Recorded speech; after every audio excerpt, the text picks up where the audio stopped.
정부는 가구당 한 채의 주택만 소유하고 그 주택의 소유주가 직접 실거주하도록 강하게 압박하고 있습니다. 실제로 거의 모든 가구의 1주택 실거주를 실제로 시행해본 나라가 있는데요. 바로 동유럽의 루마니아입니다. 루마니아인들은 주거와 관련돼서 도저히 행복하기가 어렵습니다. 단순히 주거의 문제를 넘어 국가 경제 전반에 치명타를 가져옵니다.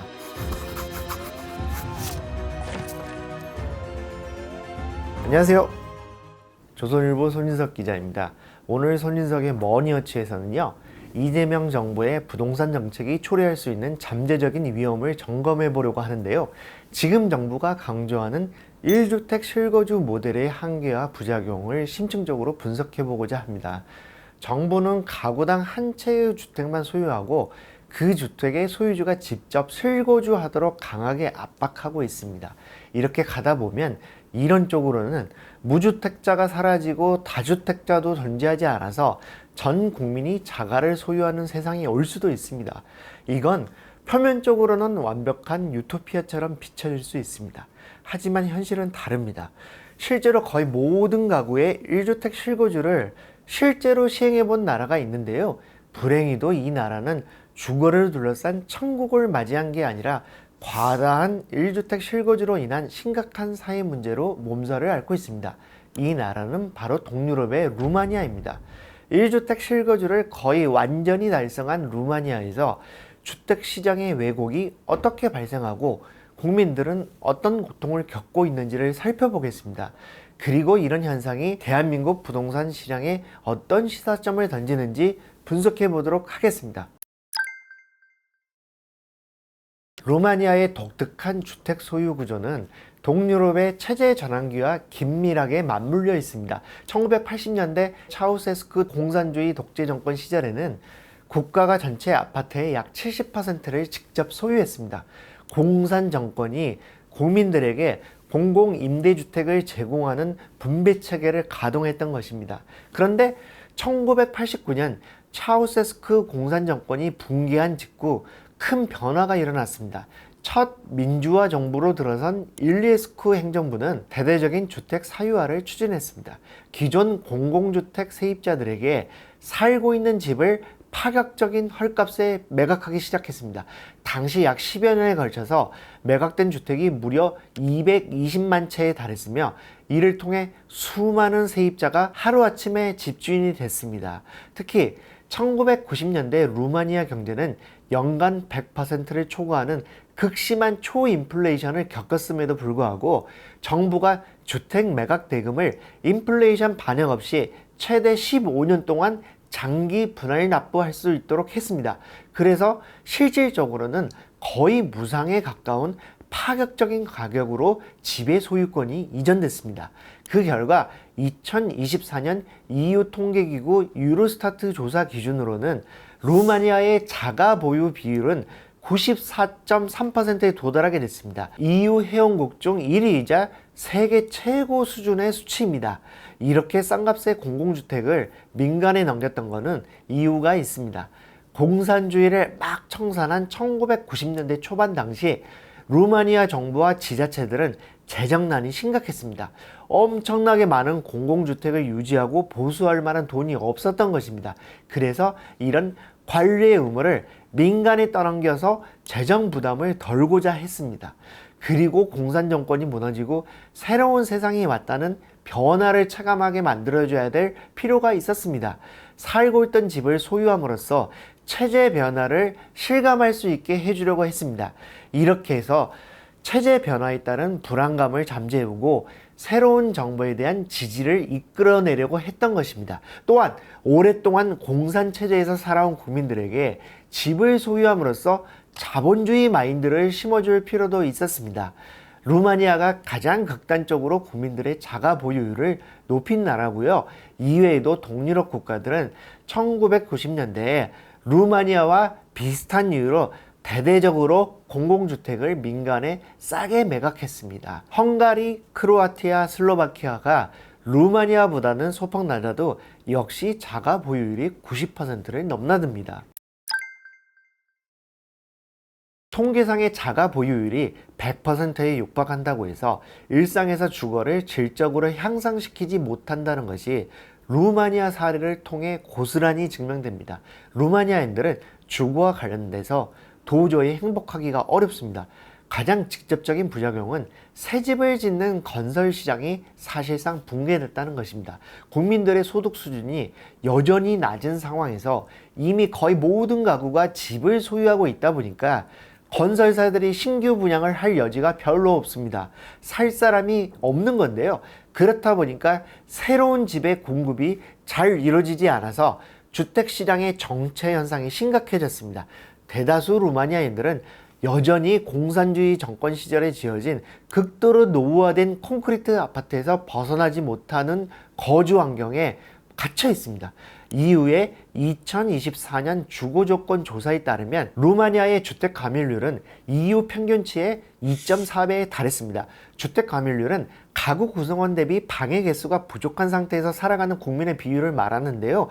루마니아의 주택 가밀률은 무려 40.7%에 달해서 EU 평균치인 16.9%의 2.4배였습니다. 게다가 인프라 정비가 이루어지지 않아서 루마니아 인구의 약 14%는 여전히 간에 화장실이나 욕실이 없는 상태에서 살아가고 있습니다. 불편하고 위생이 더 나빠서 삶의 질이 떨어질 수밖에 없습니다. 이 비율이 같은 옛 공산권이었던 폴란드에서는 불과 0.5%라는 건 루마니아의 주거 환경이 얼마나 열악한가를 보여줍니다. 게다가 공산주의 시절에 지은 집들이라 난방이 제대로 되지 않는 경우도 많고요. 층간 소음이 심각하다는 불만도 많습니다. 그리고 낡은 집들의 배관이나 하수도 정비가 잘 이루어지지 않고 있습니다. 대부분의 집이 가난한 사람들의 자가 소유로 묶여 있다 보니까 재개발이나 도심 정비가 수십 년째 멈춰 서 있는 경우가 적지 않습니다.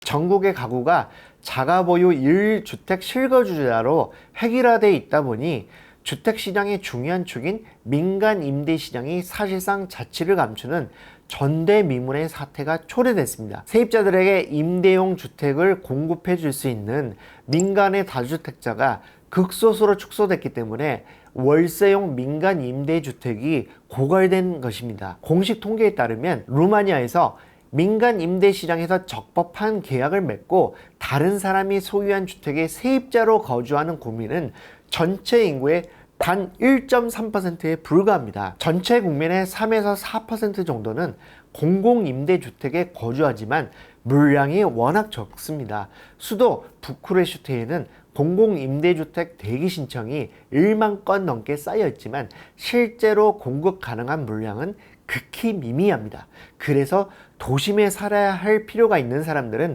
음성적인 고액의 월세를 내는 상황이 벌어지고 있는데요. 정식으로 임차권을 인정받지 못하고 월세를 낸 걸 공제받기 위한 세금 신고도 하지 못하는 암시장으로 내몰리고 있다는 얘기입니다. 가장 큰 맹점이 여기 있습니다. 임대주택 생태계가 무너진 건 단순히 주거의 문제를 넘어 국가 경제 전반에 치명타를 가져옵니다. 노동력의 자유롭고 효율적인 이동을 차단해서 국가 전반의 산업 경쟁력을 갉아먹는 치명적인 장애물로 작용하고 있습니다.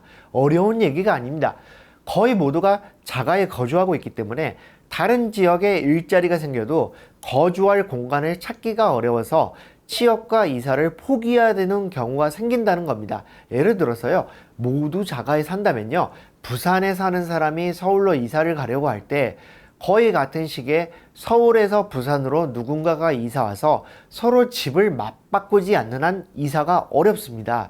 이러면 사회 순환이 막히게 되는 것이죠. 루마니아에서는 이렇게 국내 노동시장에서 이동의 자유가 사실상 없다 보니 젊은이들을 중심으로 아예 해외로 탈출하는 일들이 벌어지고 있습니다. 전체 루마니아 인구의 약 20%에 달하는 400만 명이 해외에서 살고 있습니다. 유럽의 대표적인 인력 유출 국가인데요. 루마니아 내 임금 수준이 낮아서 소득 수준이 더 높은 유럽의 다른 나라에 가서 돈을 더 벌려고 하는 것이긴 한데요. 이런 인력 유출의 배경이 바로 극단적으로 높은 자가 보유율입니다. 루마니아에서 벌어진 이런 현상은 이론적으로도 정립되어 있습니다. 영국 워릭대의 앤드류 오스왈드 교수는 자국 내에서 자가 보유율이 지나치게 높아질수록 노동시장이 손상될 확률이 높아진다는 오스왈드 가설이라는 이론을 내놓았는데요. 1주택자 비율이 지나치게 높아지면 주택 거래 비용 부담이 커지고 거주 이전이 어려워지며 통근거리가 길어져 실업 상태인 구직자들이 다른 지역의 일자리를 잡지 못하고 장기 실업에 빠지게 된다고 설명했습니다. 오스왈드 교수의 실증 분석에 따르면 자가 보유 비율이 10%포인트 늘어날 때마다 국가 전체의 장기적인 실업률은 최대 2%포인트가량 상승하는 것으로 나타났습니다. 강력한 역설적인 외부 효과가 발생하는 셈입니다.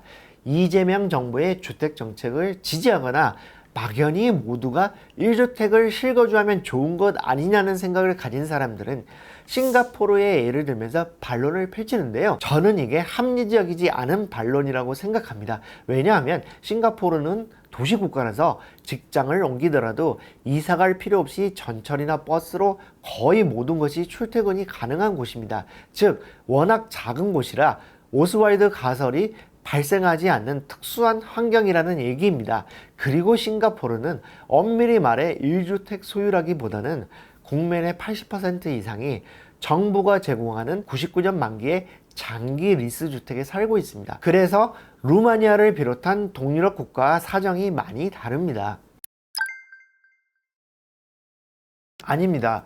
루마니아는 집값을 안정시키기가 구조적으로 어렵습니다. 전 국민의 94%가 이미 집을 한 채씩 가지고 있다 보니 건설사 입장에서는 새로 분양해도 살 사람이 많지 않아서 새 집을 많이 짓지 않습니다. 그러다 보니 어쩌다 나오는 극소수 양질의 신축 주택은 희소 가치가 높아서 가격이 천정부지로 치솟을 수밖에 없습니다. 또한 온 나라가 자가 보유 1주택 실거주자로 획일화되면서 이사를 가거나 집을 팔고 사는 사람이 매우 적습니다.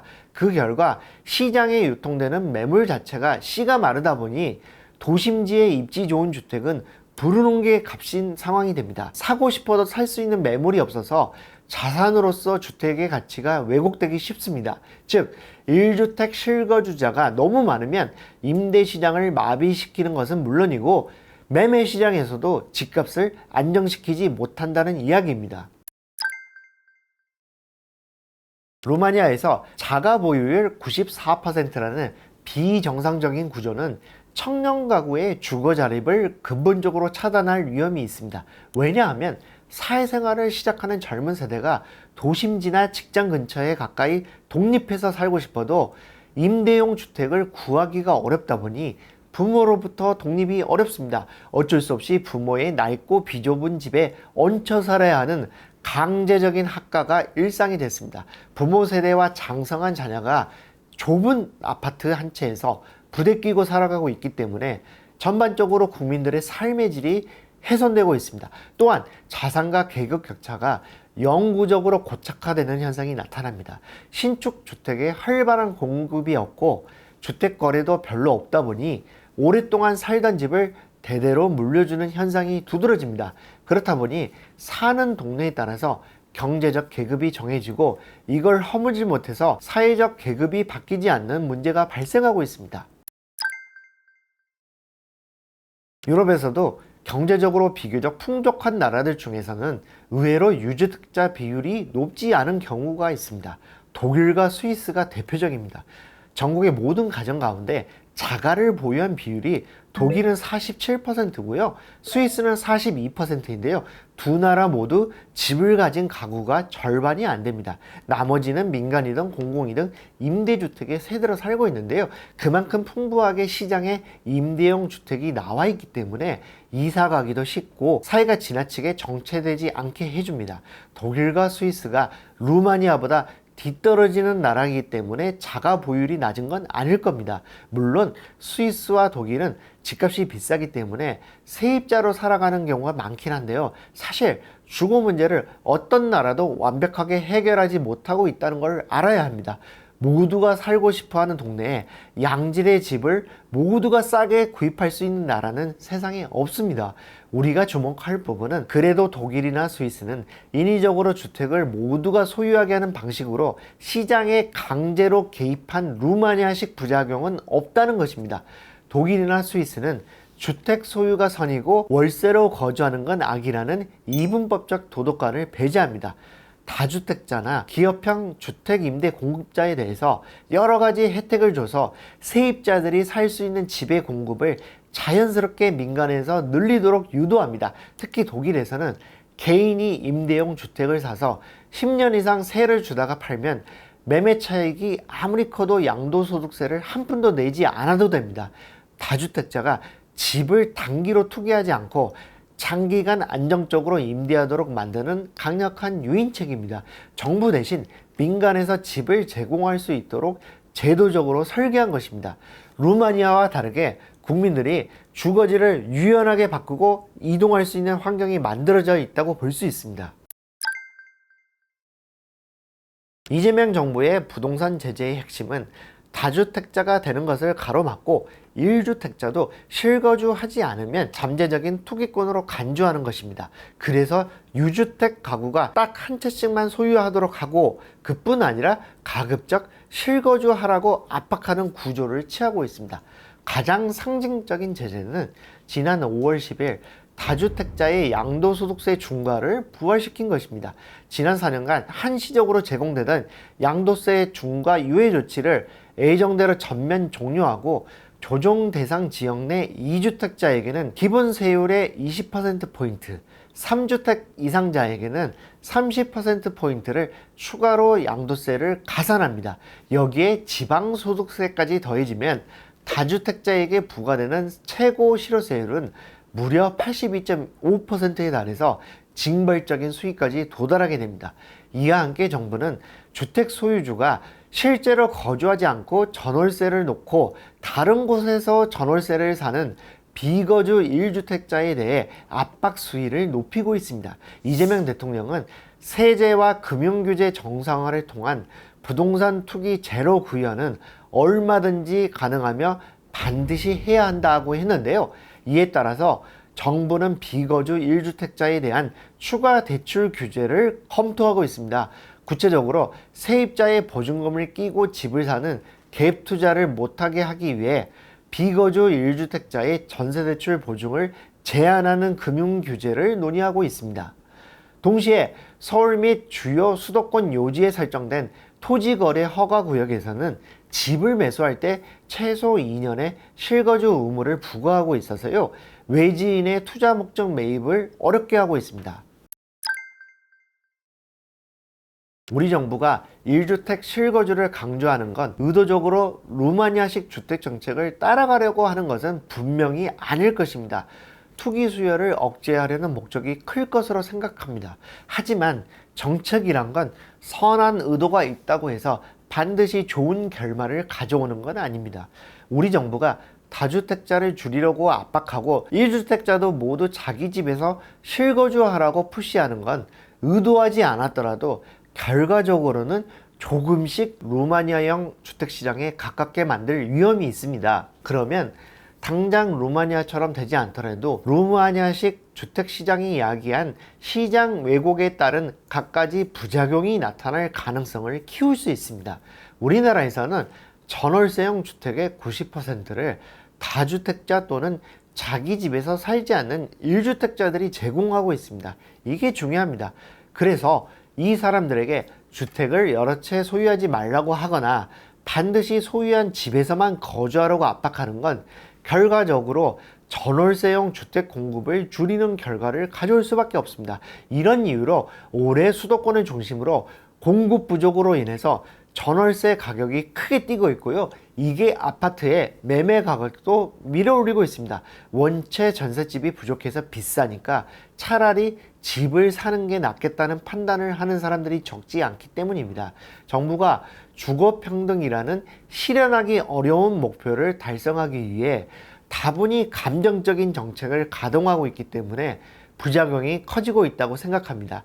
다주택자 압박으로 모자라서 이런저런 개인적 사유로 자기 집에 거주하기 어려워서 다른 동네에 새들어 살고 있는 1주택자까지 압박한다면요, 이건 무주택자가 자가 소유주로 승격되는 기적을 만들어낼 수 있는 방법이 아니라요, 전월세 물량이 실종돼서 전월세 가격이 폭등하고 월세화가 가속화되는 악순환이 먼저 나타나게 됩니다. 그 결과 무주택 서민들이 주거 난민으로 궁지에 몰릴 확률을 높이게 됩니다. 정리해 보겠습니다. 주택정책이 보유하고 있는 집의 물리적 개수를 억제하는 획일적 규제의 틀에 갇히면 부작용이 생기지 않을 리가 없습니다. 자꾸 채찍을 가하는 것보다는 민간에서 전월세용 집이 자연스럽게 공급되도록 당근을 제시할 필요가 있습니다. 무엇보다 노후주택을 없애고 세대수를 늘려 새로 짓는 재건축 재개발 활성화가 필요합니다. 서울과 수도권의 경우